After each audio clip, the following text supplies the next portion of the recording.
Oh my gosh. Does that suck? Welcome everybody to the very first episode of Did That Ever Suck? This is going to be a fairly regular ongoing video series about movies that, let's just say, aren't exactly in the cinematic canon for as far as classics go. A little bit of background on me. I am a former film student that has seen literally thousands of movies.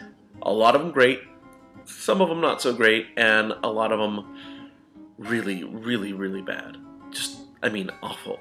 I do have my own ongoing blog called The Essential Films. You can find that at theessentialfilms.blogspot.com, where I'd look at the greatest films ever made. I have top 100 countdowns. I have a list of the 1,000 most essential films that you should see.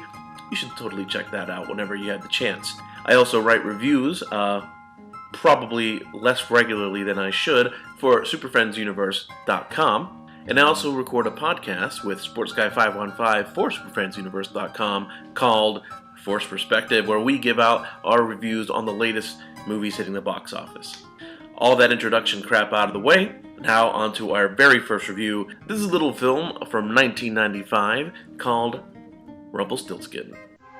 Through the ages, a myth is told of an evil creature that feeds on the souls of children. No, not my baby! And the only way to destroy him Kill the little monster! is to call out his name. Rumpelstiltskin. You know my name. Rumpelstiltskin! But what was once a fairy tale has now come true. Transformed by an ancient spell, he has come from the past. Who the hell are you? To bring his curse upon the present. And now he must steal a newborn child. Where's the baby? That his evil may live forever.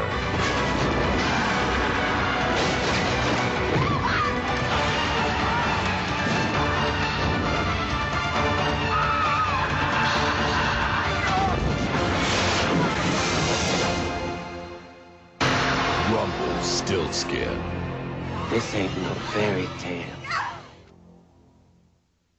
Now, Rumpelstiltskin, in case you didn't guess, is the story of the actual Rumpelstiltskin from the fairy tales being transported from the Middle Ages, or wherever the hell fairy tales are supposed to take place, to present-day Los Angeles, or at least 1995 Los Angeles. The movie starts out with Rumpelstiltskin running from a band of villagers that are after him because he stole a baby. But let me just say, the Middle Ages look an awful lot like California in the 90s. So, some gypsy woman catches up to him, gets the baby back, and then curses him and into this little rock-like creature. Now, the curse states that he's trapped in this little rock form for 1,000 years, or until someone finds the rock and makes a wish on it, freeing him from his prison. First off, plot hole number one. If you're gonna curse this guy who's going around stealing babies all over the place, why don't you just keep him in that form forever? Why the 1,000-year time limit? Point number two, why are you giving it such an easy out that all someone has to do is make a wish and then he comes out of his form again? Seriously, wouldn't it just make more sense to keep him in that rock form forever and then just be done with him? Anyway, flash forward to 1990s Los Angeles. Our main character is Shelley Stewart, who is pregnant and awaiting a baby while her husband is a cop out in the line of duty. He gets shot trying to stop a carjacker or something. It doesn't matter. Long story short, she's now a widow and she has an unborn baby. Flash forward again and the baby's born and she's all alone raising this kid by herself. She's got a really, really annoying best friend that's always trying to get her to hook up with men. Bitch, this woman's husband just died just less than a year ago. Let her mourn. So in a contrivance of all contrivances, this best friend of hers decides that a good way for her to get over this, her dead husband, being dead and all, is for them to take a trip together to a weird gypsy store. Yeah, because that'll help you get over your dead husband. And while at this gypsy store, guess what they find? If you guessed the little rock statue of Rumpelstiltskin, then you win the no prize. So she buys the little Rumpelstiltskin rock statue thing and takes it home. For whatever reason. So while at home, she's looking at a picture of her dead husband, longing for him, while for whatever reason holding the little Rumpelstiltskin rock statue, and says something to the effect of, "Oh, I wish you were here, I wish you could meet your son." And of course, once she puts that little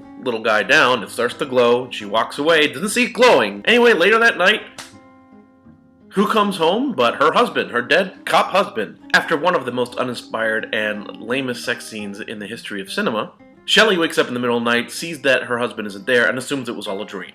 But then she hears something in the bathroom and thinks it's her husband. Ha! Surprise! It's Rumpelstiltskin, and he's screaming things like, Where's the baby? "Where's the baby? Where's the baby? Where's the baby?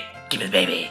Give me the baby!" Yeah, he does that all the time, and it's really freaking annoying. So you can probably guess how this plays out for the rest of the movie. She narrowly escapes him one time and manages to get to her friend's house. The cops don't believe her story. Nobody believes her story. Her best friend takes her to the house of some literature expert or something. The expert says that this creature sounds an awful lot like Rumpelstiltskin from the fairy tales, and says that to defeat him, all you have to do is guess his name. Now, this takes place in the first 30 minutes or so, and this movie is about an hour and a half long. You'd think that after hearing that little piece of advice, that the next time she saw him, she'd at least try and guess his name and say Rumpelstiltskin to try and beat him. But does she? Nope. Instead, she gets into an increasingly dangerous situation that this little monster keeps chasing her, and she never even tries to guess his name. Seriously, lady, what the hell?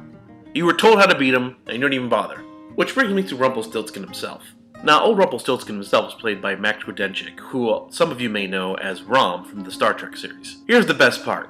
This movie is so bad that Rumpelstiltskin is supposed to be a small little dwarf-like creature. So instead of, hiring a dwarf or a midget, or whatever the PC term is for it, they just have this Max dude just kind of hunch over and walk on his knees a lot. No, I'm serious. That's how they make him small. And you can see him walking on his knees. If you haven't guessed it already, this movie is terrible. Also, the filmmakers decided that it would be hilarious to put him in increasingly more modern situations. For example, at one point he kills a truck driver and then a motorcycle driver and then steals the Harley. Now, the film never exactly explains how a little impish creature from the Middle Ages knows how to drive a Harley, but really that's one of the least offensive plot holes in this entire thing. Also, the special effects in this movie are so bad that you can actually see where the forehead ends and the prosthetics for his Rumpelstiltskin mask begins. Along the way, during her escape, she encounters some asshole TV show host that's supposed to be Howard Stern, but it totally comes off like he's Andrew Dice Clay. He's supposed to be the comic relief of the movie. I'm still waiting to be relieved. Anyway, he gets involved in the whole mess. Now he's getting chased by Rumpelstiltskin as well, and at first, that Shelley doesn't like him because he's such a jerk. But by the end of the movie, guess what? It turns out he has a heart of gold all along. Oh my god, this movie is so bad. Anyways, you could probably guess by the end of the movie, through some convoluted, stupid method, they managed to beat Rumpelstiltskin and turn him back into a little rock-like creature. And get this, the movie actually sets itself up for a sequel, which, surprisingly, the world is still waiting for. Seriously, this is one of the worst things ever made. Also, for those of you wondering why exactly Rumpelstiltskin wants baby so bad, they never explain it. I mean, I guess he wants to eat them? But he has literally no motivation. Seriously, most horror movies, most memorable horror movie villains have a motivation. Freddy Krueger, getting revenge on all the parents that killed him back whenever they burned him alive 20 years ago. Jason Voorhees goes around killing all the drunk, horny kids as a revenge for all the drunk, horny kids that let him drown back when he was little. Rumpelstiltskin, he just wants to eat babies. Seriously, what the hell? There are two kinds of bad movies. There are bad movies that are just fun to get drunk or intoxicated in some form and watch and laugh at because it's just so epically bad. And then there are the other kind of bad movies that are just boring. And not only is Rumpelstiltskin just plain bad, but it's also just plain boring. I wouldn't recommend this. I wouldn't recommend this movie to my worst enemy. Seriously, it's awful. And it certainly deserves a title of, Oh my gosh. Does that suck? Okay, social media time. Any question, comments, or hate mail you can send to this address. Make sure you catch all my movie reviews here and here. Make sure to like The Essential Films on Facebook.